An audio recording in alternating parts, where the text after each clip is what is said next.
கர்த்தர் கொடுத்ததுனாலதான் கர்த்தரை நான் நன்றியோடு துதிக்கிறேன், ஸ்தோத்திரிக்கிறேன். ஆண்டவரை பற்றி ஒன்றும் நம்ம படிக்கும்பொழுது நம்முடைய வாழ்க்கையில் நிறைய காரியங்களை நம்ம கற்றுக்கொள்ள முடியுது. அதனால் நம்ம வேதத்தை முழுமையாக பற்றிக்கொள்ளணும். அவர்கிட்ட விசுவாசம் வச்சுட்டோம்னாக்கி அந்த விசுவாசத்தில் ஒன்று கூட தவறியே போகக்கூடாது.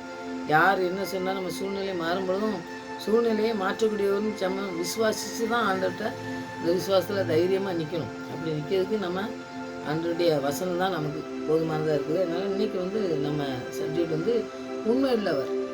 நாம் உண்மை இல்லாமல் இருந்தாலும் சரி, நம்ம ஆண்டவருடைய அழைப்பை எல்லாம் அவர் அழைச்சிருப்பார். நம்ம அதுக்கு போய் சொல்லிவிட்டு ஏதோ ஒன்று சொல்லிவிட்டு நம்ம இஷ்டத்துக்கு போயிடும். நம்ம உண்மையாக இருக்காது நமக்கு. ஆனால் ஆண்டவர் உண்மையாக அழைச்ச தேவன் உண்மை உள்ளவர். நம்ம எத்தனை காரியத்தில் நம்ம தவறி போனாலும் திருப்பி நம்ம ஆண்டவருடைய பாத்தில் போகும்பொழுது அவர் ஏற்றுக்கொண்டு அவர் நடத்த வல்லமுள்ளவர். அதனால் உண்மை உள்ளவர் ஆண்டவர் மாத்திரம்தான். இந்த மனுஷனையும் நீங்கள் உண்மை உள்ளவர்னு சொல்லி நம்ம அந்த உலகத்தில் நம்ம நம்பி போகவே கூடாது. ஆண்டவர் உண்மை உள்ளவர். ஆண்டவர் என்ன சொல்கிறாரோ அதன்படி நடந்து நம்ம வாழ்க்கையில் முன்னேறி செல்லும் பொழுது ஆண்டவர் பெரிய காரியங்களை நம்முடைய வாழ்க்கையை செய்வார். இன்றைக்கி அதுக்கு தான் நம்ம படிக்க போகிறோம். வசனத்தை படிக்கும்போது ஆண்டவர் நமக்கு நிறைய காரியங்களை கற்றுத் தருவார். நான் விசுவாசிக்கிறேன். ஜெயிப்போம். நல்ல தகப்பனே, எனக்கு நன்றி செலுத்துகிற சுவாமி. நாங்கள் உண்மை இல்லாத போது நீங்கள் உண்மையோடு இருந்து ஆண்டவரே உண்மையுள்ளவராக இருந்து எங்களுக்காக ஜீவனே தந்து எங்களை விலைக்கு வாங்கி கொண்டிருக்கிற சுவாமி. அதை நாங்கள் பற்றி பிடித்து கொள்ள எங்களுக்கு கிருபை தர வேண்டுமா ஜெபிக்கிறோம் சுவாமி. உண்மையுள்ளவராக இருக்க எங்களுக்கு நீங்கள் உதவி செய்ய வேண்டுமா ஜெபிக்கிறோம். இப்படிப்பட்ட வசனங்களை தியானிக்கும் பொழுது எங்களோடு நீங்கள் பேச வேண்டுமா ஜெபிக்கிறோம். ஆண்டவரே எதிலும் தவறி போகாதபடி உண்மையாக இருக்க எங்களுக்கு நீங்கள் கற்றுத்தந்து வழிநடத்தமாக ஜெபிக்கிறோம். அப்படியே நீ நடத்த போறதுக்காக நன்றி செலுத்துகிறேன்.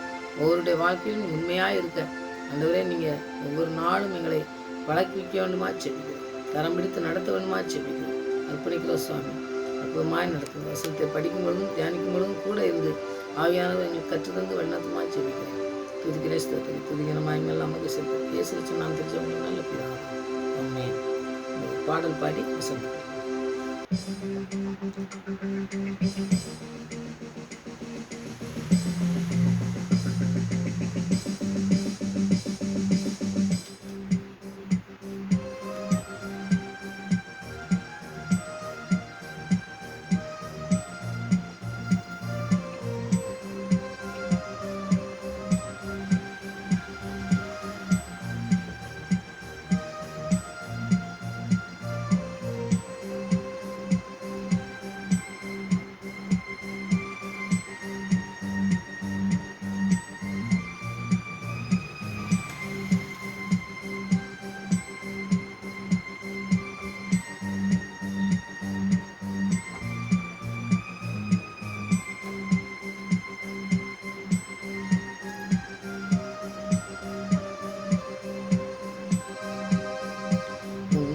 அதிசயம் காணச் செய்வே, நீ அற்புதம் கண்டிடுவாய். உன்னை அதிசயம் காணச் செய்வே, நீ அற்புதம் கண்டிடுவாய் என்று வாக்களித்தார் தேவன், இன்று நிறைவேற்ற வந்து விட்டார். என்று வாக்களித்தார் தேவன், இன்று நிறைவேற்ற வந்து விட்டார்.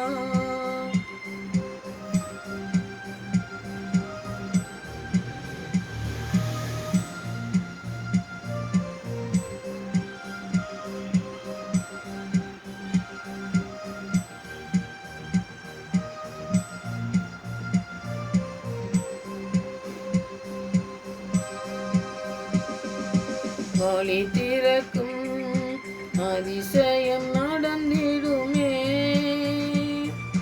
செங்கடலும் திறந்தே வழிவிடுமே. வழி திறக்கும் அதிசயம் நடந்திடுமே, செங்கடலும் திறந்தே வழிவிடுமே. தடைகளெல்லாம் தகுந்தே போகுமே, இடைஞ்சலெல்லாம் இன்றே மறைந்திடுமே. தடைகளெல்லாம் தகுந்தே போகுமே, இடைஞ்சலெல்லாம் இன்றே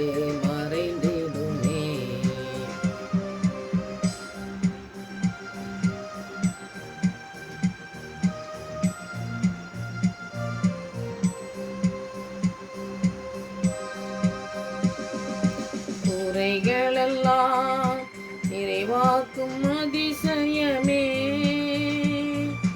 இறை மகனாம் இயேசுவால் நடந்திடுமே.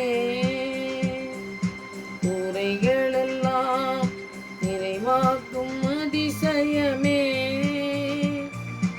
இறை மகனாம் இயேசுவால் நடந்திடுமே.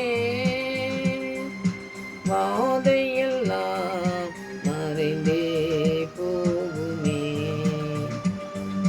பாதையெல்லாம் நெய்யாய் பொழிந்திடுமே. வாதையெல்லாம் மறைந்தே போகுமே, பாதையெல்லாம் நெய்யாய் பொழிந்திடுமே.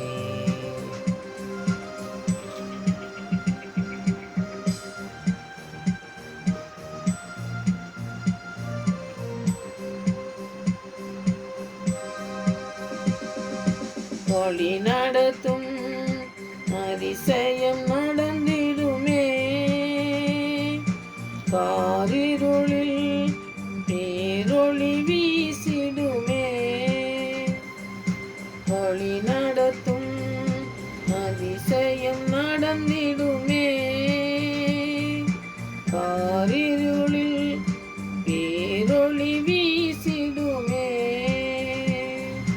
வனாந்திரமே வழியாய் வந்தாலும் வல்லவரின் கரமே நடத்திடுமே.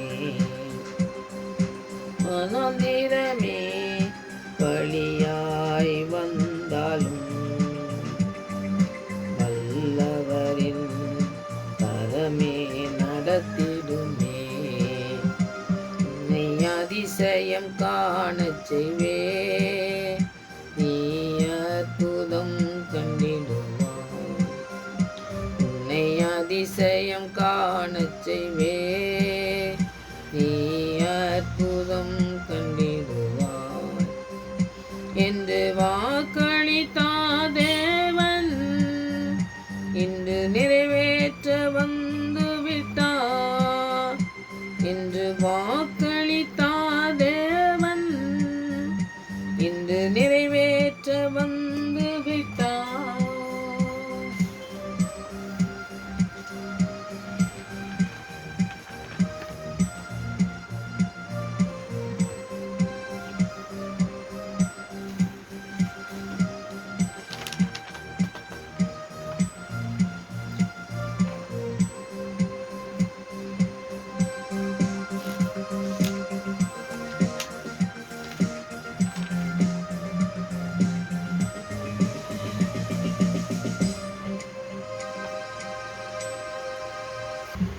நம்ம ஆண்டவர் வந்து உண்மை உள்ளவர், அவர் தான் உண்மை உள்ளவர். நாம் நிறைய காரியத்தில் தவறி போகிறோம். ஆண்டவர் சொன்னதையே நம்ம உண்மையாக செய்ய மாட்டோம். அதனால் ஆண்டவர் மாத்திரம் நம்ம உண்மை உள்ளவராக இருக்கிறதுனால நம்மளை உண்மையாக நடத்துறதுக்கு நம்ம வல்லம் உள்ளவராக இருக்காரு. அதுதான் நம்ம இன்றைக்கி தியானிக்க போகிறோம். முதலாவது பார்த்தீங்கன்னா 1 கொரிந்தியர் 1:9 பார்த்தீங்கன்னா 1 கொரிந்தியர் 1 இடத்துல 9வது வசனத்தை நீங்கள் படித்து பார்த்தீங்கன்னாக்கி, தம்முடைய குமாரன் நம்முடைய கர்த்தருமாய் இருக்கிற இயேசு கிறிஸ்துவினுடையதே ஐக்கியமாக இருப்பதற்கு உங்களை அழைத்த தேவன் உண்மையுள்ளவர். அவரோட ஐக்கியமாக இருக்கிறதுக்கு முதலாவது அழைக்கிற தேவனை பாருங்கள். உன்னுடைய முதல்ல அழைப்பே வந்து பார்த்திங்கன்னா அவரோட ஐக்கியமாக இருப்பது. ஏன்னா அவரோட நம்ம வந்து ஐக்கியம்னா பாருங்கள், ஒருவரோடு கூட நம்ம ஒருமைப்பட்டு இருப்போம் பார்த்தீங்களா. அந்த மாதிரி ஒருமையாக அவரோடு கூட நம்ம இருக்கிறதுக்கு அவர் அழைக்கிற தேவனாக இருக்கார். ஐக்கியம்னாலே பார்த்திங்கன்னாக்கி நம்ம காரியங்களை படிக்கும்பொழுது நீங்கள் நிறைய காரியங்கள் படிக்கலாம். 1 யோவான் 1:3 நீங்கள் படித்து பார்த்தீங்கன்னாக்கி அந்த இடத்துல வசனம் சொல்கிறத நம்ம பார்க்கலாம். 1 யோவான் 1:3 பார்த்தீங்கன்னா, நீங்களும் எங்களோட ஐக்கியமுள்ளவர்களாக இருக்கும்படிக்கு நாங்கள் கண்டும் கேட்டும் இருக்கிறதை உங்களுக்கும் அறிவிக்கிறோம். எங்களுடைய ஐக்கியம் பிதாவோடும் அவருடைய குமாரனா இயேசு கிறிஸ்துவோடும் இருக்கிறது. இப்போ ஊழியம் பண்ணும்போதே ஆண்டவர் என்ன சொல்கிறாருன்னா, என்னோட கூட நீங்கள் ஆண்டவர் கூட நான் இருக்கேன், அந்த காரியத்தை தான் நாங்கள் எழுதுகிறோம் அப்படின்னு சொல்லி அந்த எழுதும்போதே சொல்கிறார் யோவான். அந்த காரியங்களில் நாங்கள் ஐக்கியமாக இருக்கிறது பிதாவோடு இருக்கோம், ஆண்டவர் குமாரனாக இயேசு கிறிஸ்துவோடு இருக்கோம். அந்த ஐக்கியம் தான் உங்களுக்கும் நாங்கள் அறிவிக்கும், நீங்கள் அப்படி இருக்கணும்னு சொல்லி அறிவிக்கும் அப்படின்னு சொல்லி சொல்கிறாரு. அந்த நம்ம ஐக்கியங்கும் போதே வந்து ஒரு பகிர்ந்து கொடுக்கறது, அடுத்தெல்லாம் பங்கு எடுக்கிறது, நம்ம மற்றவங்களோட பகிர்ந்து கொடுறது, நல்ல ஒரு அவங்களோட கூட இடைப்பட்டு நம்ம அவங்களோட கூட நம்ம ஒரு ஐக்கியமாக இருக்கிறதுனா நம்ம அவங்களும் நம்மளும் ஒன்று போல் இருக்கிற மாதிரி அந்த மாதிரி ஒருமுறைப்பாடு இருக்கணும். பார்த்தீங்களா, நம்ம ஆண்டவரோட போகும்போது ஆண்டவரோடு கூட நம்ம இடைப்பட்டு அவரும் நம்மளும் ஒன்றா இருக்கணும், நம்ம பிதாவோடு இருக்கணும் அப்படிங்கிறது ஆண்டவர் எப்படி இயேசு செஞ்சாரோ அது மாதிரி இருக்கணும்னு நம்ம அதுதான் அர்த்தம். அது மாதிரி நம்ம இருக்கணும்னு சொல்லி சொல்கிறாரு. தேவனோட ஐக்கியமாக இருக்கணும். தேவனோட ஐக்கியமாக இருக்கணும்னாக்கி நம்ம என்ன செய்யணும்னா, முதலாவது ஒரு காரியங்கள் நம்ம செய்யணும் அப்படிங்கிறத நம்ம படிச்சிடலாம். தேவனிடத்தில் விசுவாசம் வைக்கணும். நம்ம ஐக்கியமாக இருக்கணும்னாக்கி நம்ம ஆண்டு இடத்துல விசுவாசம் வச்சா தான் அந்த ஐக்கியமாக இருந்து நம்ம ஆண்டுகிட்ட நம்ம விசுவாசங்கிறதே வந்து பார்த்திங்கன்னாக்கி ஆபிரகாமை தான் நம்ம பார்க்கணும். அவர் எப்படி விசுவாசிச்சார் பார்த்தீங்களா, அந்த மாதிரி விசுவாசம் இருந்தால் தான் நம்ம ஆண்டுக்குள்ளே நம்ம வளர முடியும். அது முதல்ல விசுவாசம் இருக்கணும். ரெண்டாவது பார்த்திங்கன்னா அவருடைய கிருபையை பெற்றுக்கொள்ளணும். அவருடைய கிருபை வந்து இலவசமாக நமக்கு தராரு, நம்ம கேட்கும் போதே நமக்கு தராரு. ஆண்டவரே நம்ம வந்து நம்ம மனம் திரும்பி ஆண்டவருடைய பரிசுத்த ரத்தத்தினால் கழுவ பரிசுத்த ஆவியை நமக்கு தரணும், அவர் வழி நடத்தணும்னு சொல்லும்பொழுது தான் அந்த கிருபையை நம்ம பெற்றுக்கொள்கிறோம். அது ரெண்டாவது, அதை பெற்றுக்கொள்ளணும். அடுத்தது ஆவியானவர் ஆவியானவர் தான் நம்மளோட கூட வாசம் செய்கிறதுக்கு, நம்ம இடம் கொடுக்கறதுக்கு ஆண்டுகிட்ட நம்ம அந்த கிருபையை பெற்றுக்கொண்டு ஆவியானவரையும் வழி நடத்துறதுக்கு நம்ம சொல்லணும். நாலாவது பார்த்திங்கன்னாக்கி ஆவியானவர் வரங்களை பெற்றுக்கொள்ளணும். ஆண்டவருடைய வரங்கள் இருக்குது பார்த்தீங்களா, அந்த வரங்களெல்லாம் நம்ம பெற்றுக்கொண்டு அவருடைய வாழ்க்கையில் நம்ம எல்லாவற்றையும் நம்ம செய்யும் பொழுது ஆண்டவருடைய வசனம் நம்மளோடு கூட இருந்து நம்ம அவரோடு கூட ஐக்கியமாக இருக்கிறதுக்கு இந்த 4 காரியம் செய்யும் பொழுது நமக்கு விசுவாசம் இருக்கணும், கிருபையை பெற்றுக்கொள்ளணும், ஆவியானவர் நம்மளோடு கூட வாசம் பண்ணணும், ஆண்டவருடைய வரங்களை நம்ம பெற்றுக்கொள்ளணும். ஆவியானவர் கொடுக்குற வரங்களை பெற்றுக்கொண்டு அவருக்கு பிரயோஜனமாக வாழ்கிறதுக்கு நம்ம அர்ப்பணிக்கிற பிள்ளைகளாக இருக்கும் பொழுது அவர் இயேசு கிறிஸ்துவோடு நம்ம ஐக்கியமாக இருக்கும். அப்போ நம்ம அவர் உண்மையுள்ளவராக இருக்கார். அவரோட கூட நம்ம ஐக்கியமாக இருந்தால் தான் நாமளும் உண்மையாக வாழ முடியும். அவர் நம்மளோட கூட இருக்கும்போது பொய் வரவே வராது. அதனால் நம்ம பொய் சொல்லதுக்கு நம்ம எடுத்தால் கூட ஆண்டோடைய வார்த்தை என்ன சொல்லுதுன்னா, நான் உண்மை உள்ளவர், நீங்களும் உண்மை உள்ளவருங்க, நான் பரிசுத்தம், நீங்கள் பரிசுத்தமாக இருங்க அப்படின்னு. நான் இருக்கிறது போல் நீ வந்துட்டேன்னா, என் கூட வந்துட்டேன்னா, நம்ம ஒருத்தர் கூட பழகும்போது பார்த்தீங்கன்னாக்கி அவங்க யார் எப்படி பழகுறாங்களோ அப்படி நாம் பழகுறோம். போகும்பொழுது நம்முடைய பழக்க வழக்கங்களை அவங்களுக்கு சொல்லி கொடுக்கும்போது அவங்களும் அதை கேட்டு நீங்கள் பேசுகிறது நல்லா இருக்குது அப்படின்னு சொல்லி நம்மளோட கூட பழகும்போது அவங்க நம்ம பழக்கத்தை கற்றுக்கொண்டு அவங்களும் அதை மாதிரி பழகும்போது நாமளும் அது அவங்கள கூட பழகும்போது பார்த்திங்கன்னா 2 பேரும் பழகும்போது ஒன்று போல் இருக்கும்போது அது வந்து அதில் வந்து இவங்க தப்பாக பேசுகிறாங்க அவங்க தப்பாக பேசுகிறாங்கன்னு வரவே வராது. நீங்களும் கரெக்டாக பேசுகிறீங்க, நீங்களும் நல்லா பேசுகிறீங்க அப்படின்னு சொல்லி 2 பேரும் அந்த ஒருமனைப்பாடு வந்துடும். அப்போ வந்து அந்த ஒருமனைப்பாடு வந்தால் தான் எது பேசினாலும் ஒரு பிரச்சனையோ ஏதோ வராது. இவங்களும் அதே மாதிரி பேசுவாங்க, அவங்களும் அந்த மாதிரி இருக்கிறதுக்கு தான் ஆண்டவர் உண்மை உள்ளவர். அவர் உண்மையை பேசும்பொழுது நாமளும் அவர்கிட்ட உண்மையாக இருக்கும் பொழுது, அவரோட ஐக்கியமாக இருக்கும் பொழுது நாமளும் உண்மையாக தான் இருப்போம். அப்போ நம்ம தவறி போகிறதுக்கு வாய்ப்பே இல்லை. அதை நம்ம பெற்றுக்கொள்ளணும். ரெண்டாவது பார்த்திங்கன்னா எபிரேயர் 10:23 பார்த்திங்கன்னா வாக்கு பண்ணினவர் அவர் வந்து உண்மை உள்ளவர். நமக்கு ஒரு வாக்கு தத்தம் கொடுத்துருக்காரு, உனக்கு இதை செய்வேன்னு சொல்லி அவர் சொல்லியிருந்தார். அன்னைக்கு அதில் வந்து அவர் தவறி போகிற தேவன் அல்ல. அவர் வந்து நமக்கு எல்லாவற்றையும் செய்து முடிக்கிற நல்ல தகப்பன். அதுக்கு ஒரு வசனத்தை நீங்கள் படித்து பார்த்தீங்கன்னாக்கி கலாத்தியரில் 4:28 நீங்கள் படித்து பார்த்தீங்கன்னாக்கி, சகோதரே நாம் ஈசாக்கை போல வாக்குத்தத்தத்தின் பிள்ளைகளாக இருக்கிறோம். அப்போ ஈசாக்கு வந்து வாக்குத்தத்தின் பிள்ளை. அப்போ நம்மளும் வந்து நம்மளையும் வந்து அழைச்ச ஆண்டவர் உண்மையுள்ளவர்னா அவர் வாக்குத்தத்தின் பிள்ளைகளாக நாம் மாறணும். ஈசாக்கை எப்படி மாற்றினாரோ, ஈசாக்கை எப்படி ஆசீர்வச்சாரோ அது போல் நம்மளை ஆசீர்வதிப்பார். அப்போ உண்மையுள்ளவருக்கு நாம் பிள்ளைகளாக இருக்கணும். அப்போ ஆண்டுடைய பிள்ளை ஈசாக்கு வாக்குத்தத்தின் பிள்ளை, நம்மளும் வந்து வாக்குத்தத்தின் பிள்ளைகளாக மாறணும். அதுக்கு மாறுறதுக்கு ஆண்டுடைய வசனம் தான். அவருடைய வசனம் என்ன சொல்லியிருக்கு, நமக்கு வாக்குத்தத்தத்தை சொல்லியிருக்காரு, நமக்கு கொடுத்துருக்கிறாரு. அந்த வாக்குத்தத்தின் பிள்ளைகளாக நாம் வாழறதுக்கு அர்ப்பணித்து நம்ம ஜெயிப்போம். ஆண்டவர் நம்மளையும் வந்து ஈசாக்கு எப்படி ஆசீர்வச்சாரோ அது போல் ஆசீர்விக்க உண்மையுள்ளவராக இருக்கார். அவர் உண்மையுள்ளவர், வாக்குத்தத்தம் பண்ணவர் உண்மையுள்ளவர். அந்த உண்மையில் நாமளும் இருக்கும் பொழுது நாமளும் ஆசீர்வாதத்தை பெற்றுக்கொள்வோம். மூணாவது நீதிமொழிகள் 28:20 உண்மையுள்ள மனுஷன் பரிபூர்ண இது ஆசீர்வாதத்தை பெற்றுக்கொள்வான்னு சொல்லி நம்ம பார்ப்போம். ஆசீர்வாதங்கும் போதே பார்த்தீங்கன்னா உண்மையாக இருக்கும்பொழுது ஆண்டவர்கிட்ட வந்து ஆசீர்வாதத்தை பெறுறதுக்கு ரொம்ப சுலபம் தான். அதில் வந்து நம்ம ஏதோ செய்யணும், இதை செஞ்சால் தான் நமக்கு ஆண்டவர் ஆசீர்விப்பாருங்கிறதெல்லாம் கிடையாது. ஆண்டவர் வந்து அவர் சொல்லியிருக்காரு, உண்மையாக இருந்தோம்னாக்கே நான் ஆசீர்விப்பேன்னு சொல்லியிருக்காரு. அதை வந்து அவர் வாக்கு மாறுறத ஆண்டவர் கிடையாது. நம்ம வாக்கு மாறிடுவோம். மனுஷன்கிட்ட நீங்கள் வாக்கு கொடுத்துருந்தோம்னா அவன் மாறிடுவான். ஆனால் வந்து நீங்கள் ஆண்டவருடைய வார்த்தையை வந்து முழுமையாக நம்ம விசுவாசிக்கணும், நம்பணும். நீதிமொழி 28:20 நான் வசனத்தை படிச்சிருந்தேன். உண்மையுள்ள மனுஷன் பரிபூர்ண ஆசீர்வாதங்களை பெறுவான் அப்படின்னு சொல்லி ஆண்டவர் சொல்கிறாரு. உண்மையாக இருந்தோன்னா நீ ஆசீர்வாதத்தை பெற்றுக்கொள்வ. கண்டிப்பாக நீ எத்தனை பெரிய தடைகள் வந்தாலும், நம்முடைய வாழ்க்கையில் எத்தனையோ தடைகள் வரலாம், எத்தனையோ போராட்டங்கள் வரலாம். ஆனால் ஆண்டவர் பெரிய காரியங்களை நம்முடைய வாழ்க்கையில் செய்ய அவர் வல்லமுள்ள தேவனாக இருக்கார். அதனால் அவருடைய வார்த்தை உண்மை உள்ளது. அவருடைய வார்த்தை ஒரு பொழுதும் பொய் சொல்லாது. அவர் உண்மை உள்ளவர், அவர் வார்த்தையும் உண்மை உள்ளது. அந்த வார்த்தையை நம்ம பற்றி பிடித்து கொள்ளும் பொழுது நம்முடைய வாழ்க்கையில் எல்லா காரியங்களையும் ஆசீர்வாதமாக மாற்றுவார்.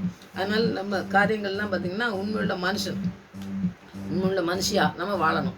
அதுக்கு ஆண்டவர் வந்து ஆண்டவருடைய உதவி வேணும். ஆண்டவருடைய ஆவியானவர் நம்மளை வழி நடத்தும் போது நம்ம உண்மையாக இருக்க முடியும்.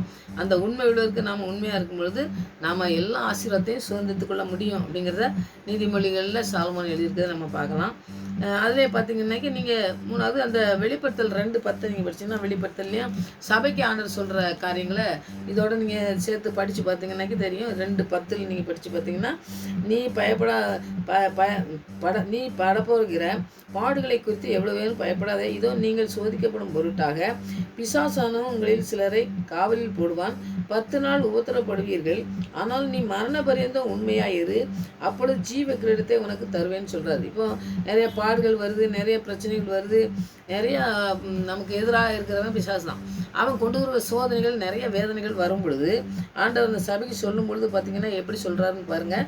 நீ வந்து பயப்படாத, நீ கலங்க வேண்டாம், நீ பயப்பட வேண்டாம். நிறைய பாடு வரும், நிறைய பிரச்சனைகள் வரலாம். ஆனாலும் இந்த உபத்திரவ மத்தியிலும் பார்த்தீங்கன்னா மரண பரியந்தம், அதாவது நம்ம சிறுவன் மரண பரியந்தம் ஆண்டவர் நமக்காக உண்மை உள்ளவராக இருந்ததுனால நம்மளை வந்து அந்த இடத்துல உண்மையாக இருன்னு சொல்கிறாரு. கடைசி வரை உண்மை உள்ளவனாக இருந்தனைக்கு நீ ஜீவ கிரீடத்தை பெற்றுக்கொள்வாய், அதை நான் உனக்கு தருவேன்னு சொல்கிறாரு. அப்போ அதை பெற்றுக்கொள்றதுக்கு நம்ம என்ன செய்யணும்? உண்மையாக இருக்கணும். உண்மை வந்து ரொம்ப முக்கியமானதுங்க. ஒரு சின்ன பொய் சொல்கிறதுனால வாழ்க்கையில் ரொம்ப பெரிய காரியங்களை நீங்கள் உலகத்தில் பார்க்கலாம். ஒரு சின்ன தப்பு நடந்துட்டுனா, ஒரு கல்யாணத்துலேயோ மற்ற எந்த காரியத்துலேயோ நடந்துட்டுனாக்கி அந்த பிள்ளையுடைய வாழ்க்கையே வந்து கடைசி வரை ரொம்ப ஒரு சோகமாக ஆயிரும். அந்த மாதிரி பார்த்திங்கன்னா நிறையா நம்ம வேதத்திலே இருக்குது. அப்படி போய் சொன்னதுனால நிறைய காரியங்கள்லாம் வந்து தடைப்படுத்துறதுக்காரங்க அவங்க வாழ்க்கையில் நிறையா சோதனைகள் வேதனைகள்லாம் வர்றதை நம்ம பார்ப்போம். அதனால் மரண பரியந்தம் நம்ம உண்மை உள்ளவருக்கு நம்ம உண்மை உள்ளவராக இருக்கிறதுக்கு நம்ம ஒரு நாளும் அர்ப்பணித்து ஜெபிக்கும் பொழுது ஆண்டவர் பெரிய காரியங்கள் நம்முடைய வாழ்க்கையில் செய்யத்தான் செய்வார். அதை நம்ம இந்த திமித்ரா சபைக்கு கர்த்தர் சொல்கிறது தான் அந்த வார்த்தை சொல்கிறாரு. கடைசி வரை உண்மையாக இரு அப்படிங்கிறாரு. அப்போ சபைக்கும் சொல்கிறாரு, நமக்கும் சொல்கிறாரு, உண்மை உள்ளவனாக இருக்கணும். அவர் உண்மை உள்ளவர், நம்ம உண்மை உள்ளவராக இருக்கணும். இப்போ நம்ம இந்த வசனத்தை படித்த பிறகு கடைசியில் பார்த்திங்கன்னாக்கி நம்ம ஒரு மனுஷன் இப்படி இருக்க முடியுமா? உண்மையாக இருக்க முடியுமா? நம்ம வந்து எல்லா இடத்துலையும் நம்ம உண்மையாக இருந்தோம்னாக்கி நம்மளை நிறைய பேர் ஏமாற்றிட்டு போகிறத நம்ம பார்ப்போம். ஒரு போதகர் வந்து இது நடந்தது தான். அவர் சொன்னார், ஒரு காரியத்தில் பார்த்திங்கன்னாக்கி எனக்கு வந்து சபையில் ரொம்ப கஷ்டமாக இருக்குது, எனக்கு கொஞ்சம் பணம் கொடுங்க, உதவி செய்யுங்க ஐயா, நீங்கள் நிறைய பேருக்கு உதவி செய்கிறீங்களே, அதனால் எனக்கும் உதவி செய்யுங்க, ரொம்ப கஷ்டமாக இருக்குது சூழ்நிலையில் இருக்கேன் நான், அதனால் அப்படின்னு சொல்லி இப்போ கேட்டோன்னே அவர் வந்து சரி எல்லாத்துக்கும் கொடுக்குற மாதிரி அவர் கொஞ்சம் பணத்தை கொடுத்துருக்காரு. கொடுத்துட்டா திருப்பி விசாரிக்கும் போது பார்த்தோம்னாக்கி அந்த மாதிரி சபையும் இல்லை, அந்த மாதிரி ஆட்களும் இல்லை, ஏதோ ஏமாற்றி வாங்கியிருக்காங்கன்னு சொல்லி சொன்னோன்னே அவர் செய்தியில் சொன்னார், இந்த மாதிரி ஊழியக்காரன் ஊழியம் பண்ணுறேன்னு சொன்னோன்னே நான் கஷ்டப்படாங்கன்னு கொடுத்தேன், என்னை ஏமாற்றிட்டான். அப்போ வந்து ஆண்டவர் பேரை சொல்லி ஏமாத்துறவங்களும் நிறைய இருக்காங்க. அதில் நம்ம வந்து நாம் உண்மை உள்ளவங்க இருந்தாலும் அவன் ஏமாற்றுவான், அது ஆண்டவர் அதுக்கு பதில் கொடுப்பான். அதனால் வந்து நாம் உண்மை உள்ளதாக இருக்கணும்னாக்கி ஆண்டுகிட்ட உண்மை உள்ளதாக இருக்கணும். மற்றவங்ககிட்ட நம்ம உண்மையாக இருக்கணும் அப்படின்னு சொல்லி நம்ம நிறைய காரியங்கள் செய்யும் பொழுது நிறைய காரியங்களில் நம்ம அதில் நிறைய பிரச்சனைகளை சந்திக்க வேண்டிய இருந்தாலும் கூட நாம் ஆண்டவர் காரியத்தில் இருக்கிறதுனால, ஆண்டவர் பிள்ளையாக இருக்கிறதுனால நாம் உண்மையுள்ளவளாக மாத்திரம்தான் இருக்கணும். அதில் எத்தனை பிரச்சனைகள் வந்தாலும் சரி, அதுதான் நீ மரண பரியந்தம்னு சொல்லிட்டாரு. அப்போ ஆண்டவர் சொல்கிற காரியத்தில் நம்ம எப்பவும் உண்மையுள்ளவராக இருக்கிறதுக்கு நம்ம வந்து வழிநடத்த ஆண்டவருடைய ஆவியானவர் தான் நமக்கு உதவி செய்ய நம்ம அர்ப்பணிக்கணும். இதில் வந்து நீங்கள் எந்த காரியத்திலும் நீங்கள் தோற்று நம்ம பெரிய காரியங்கள் நம்ம ஆண்டவர் செய்வார் அப்படிங்கிறத நீங்கள் செஞ்சு நீங்கள் நம்ம ஆண்டவர் தான் செய்வார், ஆண்டவர் செய்ய மாட்டார் இல்லட்டா நம்ம வந்து இதில் நம்ம தோற்று போவோம், நம்ம இதில் ஜெயிக்க முடியாது அப்படின்னு சொல்லி நம்ம எந்த காரியத்தையும் பின்வாங்கி போகாதபடி ஆண்டவருடைய உண்மையுள்ளவருக்கு உண்மையுள்ள பிள்ளைகளாக நாம் இருக்கிறதுக்கு நம்ம ஒவ்வொரு நாளும் அர்ப்பணித்து ஜெயிப்போம். ஒரு நாளும் பொய் சொல்கிற வார்த்தைகள் வந்து நிறைய காரியங்களை கெடுத்து போடும். அதனால் பொய் சொல்லக்கூடாது. அது ரொம்ப முக்கியமானதுங்க. அதனால் அதை வந்து நம்ம தியானிக்கணும். இப்போ நீங்கள் பார்த்தீங்கன்னா எண்ணாகமத்தில் நீங்கள் பார்த்தீங்கன்னா 12:7 நீங்கள் படித்து பார்த்தீங்கன்னாக்கி, எண்ணாகமம் 12:7 நீங்கள் படித்து பார்த்தீங்கன்னாக்கி, தேவனுடைய வீட்டில் எங்கும் உண்மை உள்ளவனாக இருந்த மோசே. மோசையை பற்றி சொல்கிறாரு ஆண்டவர். என்னுடைய வீட்டில் எத்தனை காரியம் அவரை வச்சு நடத்தினார். அத்தனை காரியத்திலும் உண்மை உள்ளவராக இருந்தாருன்னு சொல்லி அவர் வந்து சொல்கிறத பார்க்கும். எத்தனையோ கஷ்டங்கள் வந்தது, எத்தனையோ பிரச்சனைகள் வந்தது. ஆனால் உண்மை உள்ளவராக ஆண்டவருக்கு பிரியமானதை மாத்திரம் செஞ்சார். அதை தான் ஆண்டவர் சொல்கிறத நம்ம பார்ப்போம். அதை வந்து நம்ம அந்த அவருடைய வாழ்க்கையில் நம்ம நடந்ததை பார்க்கும் பொழுதே பார்த்திங்கன்னாக்கி ஒரு மனுஷன் இப்படி இருக்க முடியும் உண்மை உள்ளவனான்னு சொல்லி நம்ம பார்க்கலாம். அடுத்தது பார்த்திங்கன்னா எபிரேயர் 3:2 ஆண்டவர் அந்த எழுதிச்சிருக்கிற மோசே தேவனுடைய வீட்டில் எங்கும் உண்மையுள்ளவராக இருந்தது போல இவரும் தம்மை ஏற்படுத்தினவருக்கு உண்மையுள்ளவராக இருக்கிறார். மோசே எப்படி வாழ்ந்தாருங்கிறத நம்ம பார்த்தோம்னாக்கி நம்மளும் அந்த வாழ்க்கையில் நம்ம செய்யணும். முதல்ல விசுவாசத்தின் மூலம் அவர் வேலை விசுவாசம் வச்சு அவர் என்ன சொல்கிறாரோ அதுபடி செஞ்சார். ரெண்டாவது சுயநலம் இல்லாமல் இருந்தார். நம்ம சுயநலத்துக்கு நம்ம எப்படியோ செய்யணும், ஆண்டவர் சொல்கிறத கேட்கக்கூடாது அப்படின்னு இல்லை. ஆண்டவர் சொன்னால் அப்படியே எல்லாவற்றையும் செய்கிறத நம்ம பார்க்கலாம். யாத்திராகமாக அவர் இந்த 5 புத்தகத்துலையும் எழுதியிருக்கதை பார்க்கலாம். மூணாவது பார்த்திங்கன்னா அவபக்திக்குரிய ஆசை இல்லை. இந்த வேண்டாத காரியங்களுக்கெல்லாம் ஆசைப்பட்டுட்டு இருப்பாங்க பார்த்தீங்களா, அது மாதிரி தனக்குன்னே ஆசைப்பட்டுட்டு இருக்க மாதிரி இல்லை. அடுத்தது எதிர்ப்புகள் வரும்போது பார்த்திங்கன்னா மோசே தேவனை சார்ந்தே இருந்தார். என்ன கேட்டாலும் சரி உடனே ஆண்டவரை நோக்கி போய் பார்த்துருவார். இவர் சொந்த முயற்சி எதுவுமே எடுக்கவே இல்லை. அடுத்தது வந்துன்னா இயேசுவோட மோசே போல் ஆண்டவர் வந்து இயேசு தான் மோசே போல் இருந்தாருன்னு சொல்லி நம்ம படிக்கலாம். அப்போது ஒரு தீர்க்கதரிசியே சாந்த குணமாக தாழ்மை உள்ளவராக இருந்தது ஆண்டவராக இயேசு கிறிஸ்து. அதுபோல் இவர் மோசே இருந்ததுனால கடைசி நாட்களில் ஆண்டவரே அவரை மரித்த போது அந்த அவருடைய கல்லறைன்னு இல்லைன்னு சொல்லி நம்ம பார்த்து எதுவுமே இல்லைன்னு சொல்கிறாங்க. ஆண்டவரே அவரை வந்து அடக்கம் பண்ணாருன்னு சொல்லி நம்ம இந்த வசனத்துலலாம் படிக்கலாம். அப்போது ஆண்டவருக்கு உண்மையாக இருந்த மனுஷன் சொல்லி மோசே ஆண்டவர் எழுதிச்சிருக்க காரணம் என்னென்னா அவரிடத்துல எத்தனை காரியங்கள் இருந்ததோ அந்த காரியங்கள்லாம் அவர்கிட்ட இருந்தது. அவர் சார்ந்து இருந்தார். முதலாவது அவர்கிட்ட உண்மையாக இருந்தார். அவர் சொன்னது அப்படியே கீழ்ப்படிஞ்சார். அப்போ மரண பரியந்தம் அவருக்கு கீழ்ப்படிஞ்சு ஒரு தவறு செஞ்சதுனால தான் அவர் வந்து மரித்த பொழுது ஆண்டவர் சொன்னதை கீழ்ப்படியாமல் இருந்தார். மற்ற எல்லாத்துலேயும் ஆண்டவர் வந்து ஆண்டவருடைய வார்த்தைக்கு கீழ்ப்படிஞ்சு அவருடைய சாந்த குணம் சொன்னார். விசுவாசத்தில் மூலமாக சாந்த குணமாக இருந்தான். அவன் தான் எல்லாத்தையும் வீட்டில் உண்மை உள்ளவனாக இருந்தான். உண்மை இருந்திருக்கு. உண்மை இல்லாமல் பொய் சொல்லிட்டு அந்த மாதிரி இருந்த காரியங்கள் இல்லை. அதே இருந்ததுனால தான் அவங்க கூட இருந்த யோசுவாலாம் ஆண்டவர் வந்து அப்படி வழி நடத்தினார்னு நம்ம பார்க்கலாம். அப்படி அவரோட கூட இருந்தவங்களும் நல்லா இருந்தாங்க, ஆசீர்வாதத்தை பெற்றுக்கொண்டாங்க. ஆண்டவர் வந்து மோசே எப்படி எடுத்தாரோ அதுபோல் யோசுவாவையும் பயன்படுத்தினார். அப்படியே ஒருத்தராக பயன்படுத்தும் பொழுது அவங்க எப்படி உண்மை உள்ளவர்களாக இருந்தாங்கன்னு சொல்லி நம்ம பார்க்கணும். அப்படி உண்மை உள்ளவர்களாக நாம் இருக்கிறதுக்கு ஆண்டுகிட்ட நம்ம ஜெபிக்கணும். மோசே எப்படி சொன்னாரோ எப்படி நடத்தினாரோ அவர் வாழ்க்கையெல்லாம் பார்த்தோம்னாக்கி ரொம்ப அற்புதமாக இருக்கும். தண்ணியில் எங்கேயாவது போயிருந்தால் என்ன பண்ணியிருக்க முடியும்? அதெல்லாம் இல்லை. ஆண்டவருடைய அழைப்பு ஆண்டவர்கிட்ட உண்மையுள்ளாக இருந்ததுனால ஆண்டவருடைய அழைப்பு இருந்தது. ஆண்டவர் அவரை மோசை எப்படி நடத்தினாரோ அதுபோல் நம்மளே நடத்துறதுக்கு உண்மையுள்ளவராக இருக்கார். நாம் உண்மையுள்ளவருக்கு அர்ப்பணிப்போம். அவர் அற்புதமாக நடத்துறதை நம்ம பார்க்க முடியும் நம்முடைய வாழ்க்கையில். ஜெபிங்க, கர்த்தர் பெரிய காரியங்களை செய்வார். ஆமென். ஜெயிப்போம்.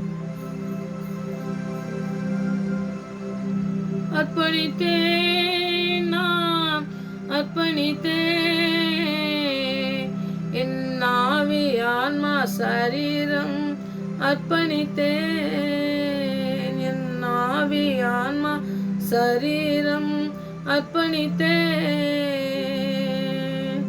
உள்ளமுடல் எல்லாமே உமக்கு தந்தேன் ஐயா. கள்ளம் கபடு இல்லாமல் காத்து கொள்ளும் ஐயா. அர்ப்பணித்தேன் நான் அர்ப்பணித்தேன் நான் அர்ப்பணித்தேன் ஆவி ஆன்மா சரீரம் அர்ப்பணித்தேன். ஆம் சுவாமி, எங்களுடைய ஆவி ஆத்மா சரீரம் முழுவதையும் உமக்கென்று தகப்பனை அர்ப்பணித்து வாழ்கிற உண்மையுள்ள வாழ்க்கை வாழ எங்களை பிரித்தெடுத்த நோக்கத்தை நிறைவேற்ற முன்னோக்கி பார்க்கிறோம் சுவாமி. கேட்குற பிள்ளைகள் எந்த ஆண்டவரே சோதனை வேதனையிலே இருந்தாலும் எல்லாவற்றையும் ஆண்டவரே நீங்கள் நிறைவேற்றி முடிக்க வல்லமுள்ள உண்மையுள்ளவர். எங்களுக்கு வாக்கு கொடுத்த தேவன் உண்மையுள்ளவர். எங்களை நடத்த வல்லமுள்ளவர். உண்மையுள்ளவராக இருக்கிறபடியால் சுவாமி நாங்களும் உண்மையுள்ளவர்களாக இருக்க எங்களுக்கு கிருபை தந்து வழி நடத்தமா செபிக்கிறேன். இந்த நாட்களிலே அப்படியே நீ நடத்த போருக்கா நன்றி செலுத்துறப்பா. எங்களை உண்மையுள்ளவராக மாற்ற போருக்கா நன்றி சுவாமி. ஆவியானவர் எங்களை ஆளுகை செய்து வழிநடத்தட்டும். தகப்பனே அர்ப்பணிக்கிற ஒவ்வொரு பிள்ளைகளையும் நீங்கள் ஆசீர்வித்து வழிநடத்தமா செபிக்கிறேன். எல்லாவற்றையும் உடைய கருத்தில் அர்ப்பணிக்கிறோம். நீங்களே பொறுப்படுத்தி வழிநடத்தமா செபிக்கிறேன். இடையூறு பண்ணுகிற சத்துருவின் எல்லா திட்டங்களுக்கும் எங்களை விலக்கி காத்து எங்களை ஆண்டவரை உயர்ந்த ஸ்தானத்திலே வைத்து உடைய நாமத்தை உயர்த்த போர்க்காய் நன்றியோடு உண்மை துதிக்கிற ஸ்தோத்திரிக்கிற ஆண்டவரை கேட்கிற பிள்ளைகளை உண்மை உயர்த்தட்டும், உண்மை மகிமைப்படுத்துகிற பிள்ளைகளாய் மாறட்டும். அப்படி செய்து வெள்ளத்தை போர்க்காய் நன்றி சொல்லி ஜெபத்துக்கு பயிர்த்தபடியா நன்றி. மறுபடியும் சமுதிர வருமுறை உங்களை காத்து வெள்ளத்தமா ஜெபிக்கிறேன். துதிக்கிற மகிமெல்லாம் மகே செலுத்துகிறேன். இயேசு நாமத்தில் ஜெபங்களுக்கு நல்ல பிதாவே, ஆமென்.